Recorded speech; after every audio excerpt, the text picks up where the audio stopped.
Okay, now in your book, you mentioned Big Meech coming to the rim shop. Yeah, Big And then Meech. you mentioned that there's this untold story about Big Meech that you didn't talk about in the book. Can you share that story with me? Which one? Which untold story? I don't know. That's just what it says in the book. Is it You said something about there's a story about Big Meech, but you're gonna save that for another day. right? On Big Meech, I don't know. The only thing on that I think that would be, that was a great thing was I knew Meech as well. I knew Wolf and I knew Meech. And I used to go to Meech house and Meech used to have a whole bunch of dogs and he would just have dogs around him and then he would monitor and judge life based off of his relationship with his dogs. So that was a great thing, but I would know him. But after after Wolf had got killed, and I was in the restaurant one time. I was in the restaurant when Meech first came home from jail. The first place he went to eat was at Puff Daddy restaurant, Justin's. So I'm sitting there like, why is he just getting out of jail and the first place he want to eat is Justin's? So they came to Justin's, had all these Ferraris and Porsches and everything parked outside. I'm inside eating, and something was saying, do I leave because they here, or are they gonna make me uncomfortable, or do I just stay here and continue to eat my food? Because Wolf was very close to me, right? So I just stayed there and I was eating my food, and then all of a sudden, one of them came and said, "Yo, Mark, Meech wants you to come to the back. He want to holler at you." So I said, okay. I got up, I went to the back, and he was like, "Mark, I really don't apologize to people, but I feel like I owe you an apology, and I feel like you're in the middle of something and you're confused." And I was like, "I'm right." I said, "You right." And he was like, "Mark, I didn't shoot at him first.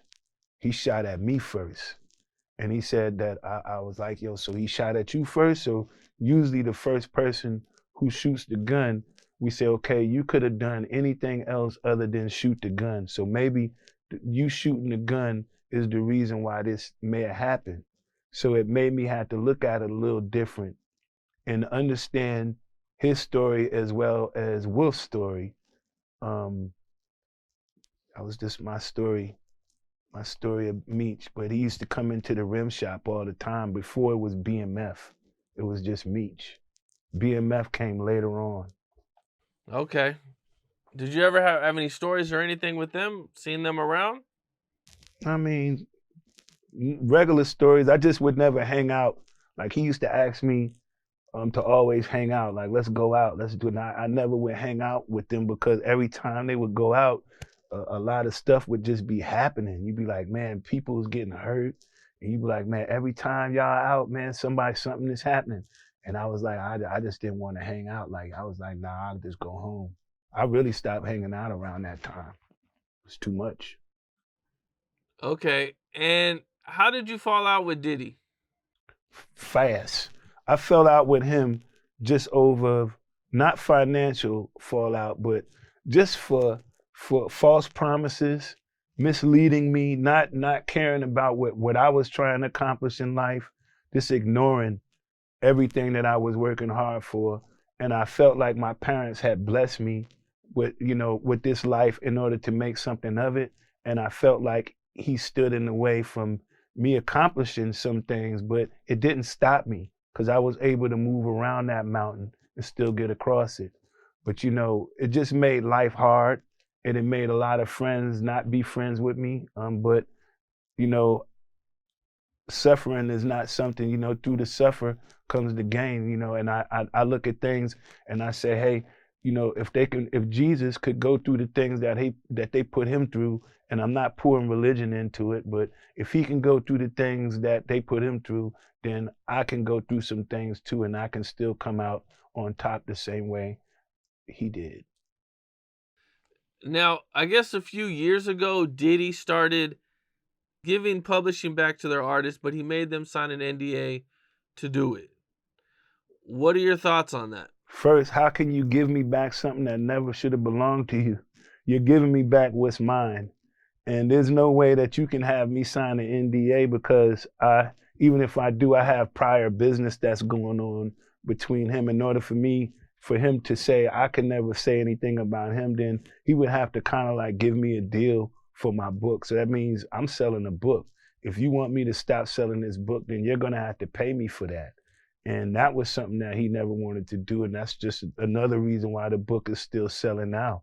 You know, he had an opportunity one day to call me and say, Mark, let's rectify things, and I apologize for this. I would have been like, he did that once. And he actually called and said, Mark, you know what, I'm taking this love thing serious.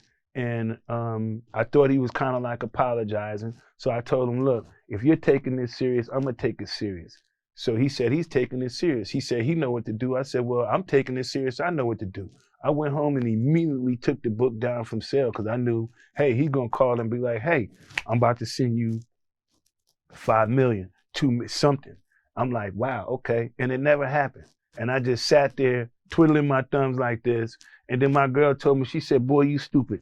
Put that book back for sale. I put that joint back up for sale. When I stopped selling the book and I took it down, the book started selling for $100 a copy.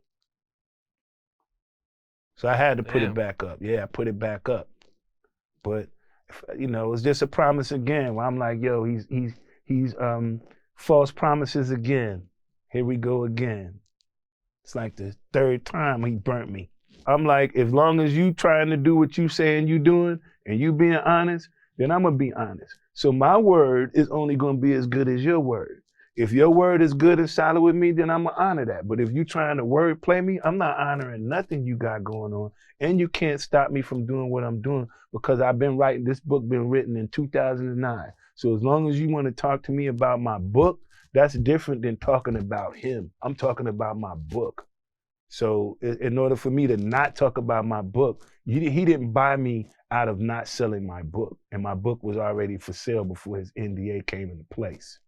So, and again, I don't really try to use like the demise of him for the upcome of myself. So I don't try to take advantage of what he's going through right now. You know, what he's going through right now is just unfortunate.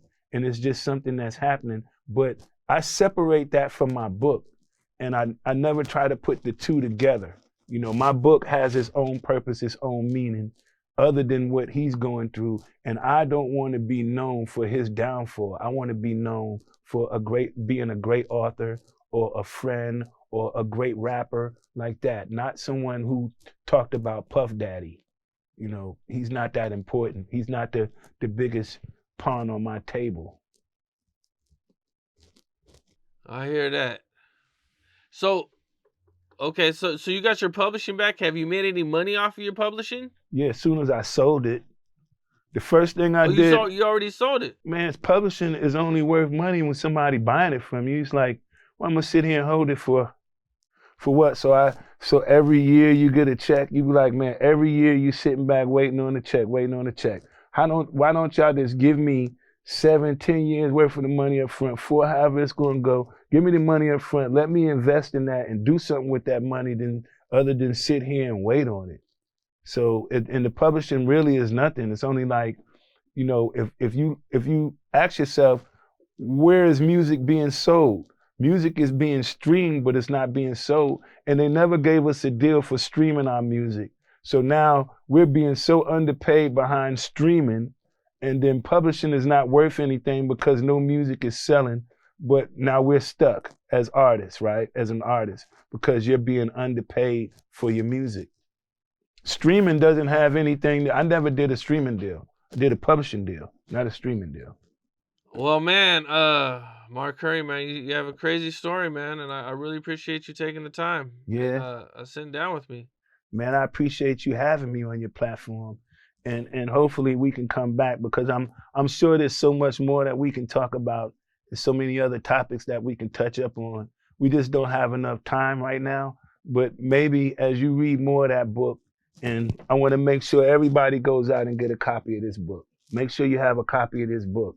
And then if you can, put a link to this in the bio so people, when they click on that, they can go and see this and get this book. Follow me on Instagram. Subscribe to me on YouTube. And you know, maybe it's, the more you read the book and the more questions you come up with, I love to come back again and we can do another one. Okay. All right, man. Sounds good, man. Well, once again, man, I appreciate you, man. I appreciate your time. I For appreciate sure. you. All right. Get ready for All part right, 2. bro. Let's do a part 2. All right, for sure, man. All right. I'll be looking forward to it. Yes, sir. Me too. All right, bro. All We'll right. talk to you. Later. What's up? This is Cam Capone. We got more content like this coming soon, so hit that like button, subscribe, and stay locked in to Cam Capone News.